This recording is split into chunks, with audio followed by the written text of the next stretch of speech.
Recently I put up a poll on YouTube and I said that I was getting a brand new gun for around about £120 that I've actually had before, although by a different company, and I asked you guys to take a wild stab in the dark to guess the company that makes the real steel version. Well, the parcel's here. It came from Action Hobbies in Milton Keynes, so let's rip it open and let's have a look and see who was right and who was wrong. And I'm genuinely looking forward to this. Alright, there we are. And it looks like the box is upside down. I don't know why I made such a big deal about that.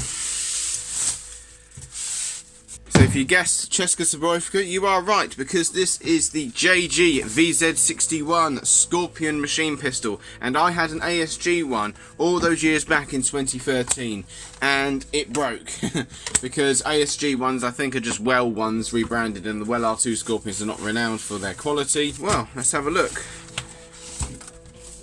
Oh, it's teasing us. Now, we've got an instruction manual, and apparently the translations aren't particularly great on these, but then I never expect translation to be good on those manuals anyway, but I can work it out.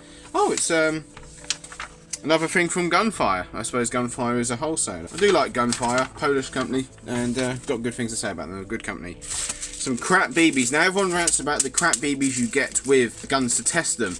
If you're like me and you have loads of airsoft mines and grenade launchers, hang on to these because they're a great way of using these things up rather than just chucking them in the bin.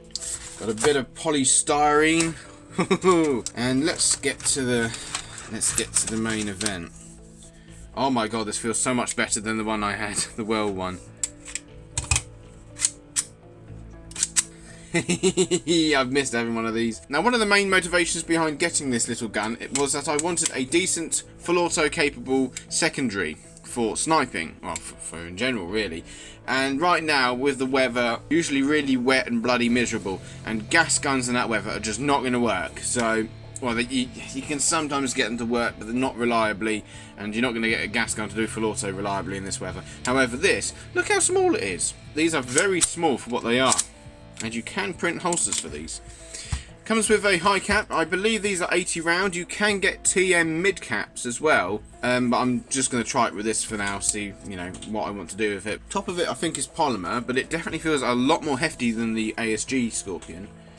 And then you have your stock. Now, a lot of people like to go, oh, the stock's too small on these, but I found that, well, as a 14-year-old, the stock was perfectly fine. No, I like the stock. It's a decent stock, and I like the way, unlike the Mod O, the modern TM sort of reincarnation of the Scorpion, when you lock it out the way, it's out the way. It's not folded and obstructing part of the gun. It folds over like so. And we should have our hop unit in the top there through the ejection port, and I have found some plans for a 3D printed TDC hop unit, so if this one dicks around I'll put a TDC in it. Now, also in the box we have a rail segment which screws onto the front like so. Anyway, let's see what's in this box here. We have, well, there's a battery. This will be the battery and the charger, and oh, there's quite a bit of stuff in there. Oh yeah. Well, we've got the battery, 7.2 volt, NIMH. I believe these are either 500 or 750 or 700 milliamp hours. I don't know, it doesn't say. And they are charged with these sort of chargers, these AEP battery chargers. And what we're going to do is we're going to cut off the adapter and we're going to wire a Dean's connector on this so we can use it with our smart charger. We have a suppressor adapter. I do like this suppressor. It's a clone of a TM tracer unit. And the tracer unit guts weren't working, but it's got a nice sort of old-fashioned suppressor, which I really like the look of. To access the battery compartment, you want to remove the bottom plate of the grip, and you want to turn this little turntable here, and it should come out like so. Now, this battery's probably going to have a bit of charge in it, because you don't want to store these flat, but you want to put the battery in with the arrow pointing towards the front of the gun, and that's nice and reassuring. Right, I had to muck around with the battery and put it on a smart charger, but now, decent fire rate. Doesn't need to be anything too fast. You open this little trapdoor on the back of the high cap, and then you merely just pour BBs in the back of it, and it functions like any other high cap. I'm expecting it to be about 220. It's going to be quite low. Semi-automatic is towards the back.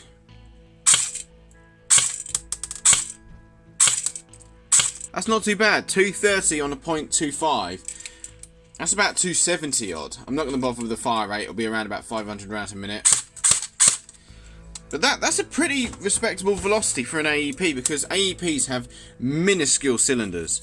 So it's very impressive to get a decent amount of power out of it. I really cannot wait to use this. Honestly, I've never been so excited waiting for a gun. Probably because I've had one of these before. But yeah, I really do like this. I might have to get some more mags. I don't know. I have to see how I go. But it's just perfect. This is exactly what I wanted. So I'd love to hear down in the comments if you guessed correctly. And I honestly cannot wait to use this. It'll be the next gun I use for a bit of gameplay as a secondary. And speaking of Česká Zbrojovka, why don't you check out my review of the ASG CZ P09 here.